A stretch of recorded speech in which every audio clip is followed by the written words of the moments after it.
bâtiment est orienté nord-sud, qui est donc une façade sud ouverte sur la gare routière qui soit assez fermée, comme vous voyez, et puis qu'on mette de ce côté-là les panneaux solaires portés par le vieux, comme on dit, bâtiment, comme si le bâtiment disait bah, moi je vous aide, je porte. De ça j'en ai fait l'abri, un peu comme un auvent, c'est comme un bâtiment privé qui ferait un auvent pour l'attente des bus. Vous voyez, pour dire on peut de temps en temps se partager les choses.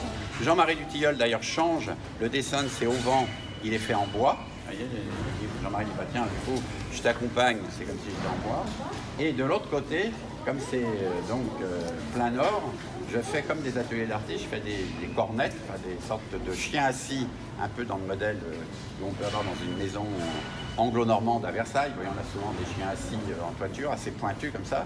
De l'autre côté, je fais des cornettes. Et ces cornettes, en fin de compte, elles correspondent à la vision qu'on a du côté jardin. On va aller de l'autre côté. Le bâtiment ne se ressemble pas droite et gauche.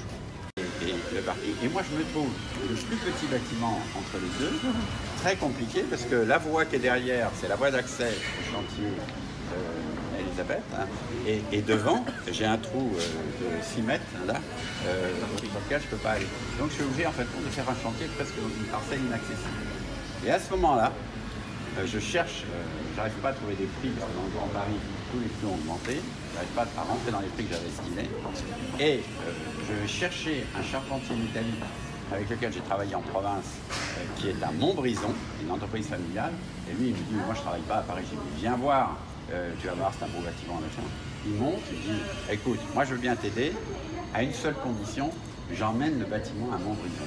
Je dis, attends, mais c'est pas ça. Il me dit, si, c'est beaucoup plus simple pour moi. Je le démonte, je le redresse, je le conforte et je te le remonte en même temps que tu montes le bâtiment.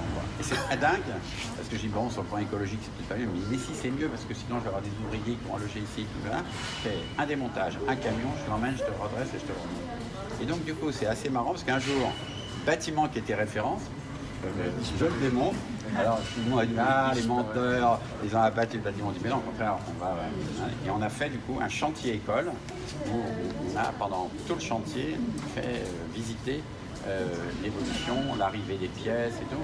Et donc, du coup, ce bâtiment a pris une ampleur dans Versailles. Tout le monde, même, vous voyez, votre visite de ce matin, quand ça s'est su, il y a des gens de Versailles qui ont demandé s'ils ne pouvaient pas venir profiter de la visite. Parce que les gens veulent, comme quoi l'architecture intéresse au sens réel, vous voyez, pas superficiel, une population non professionnelle.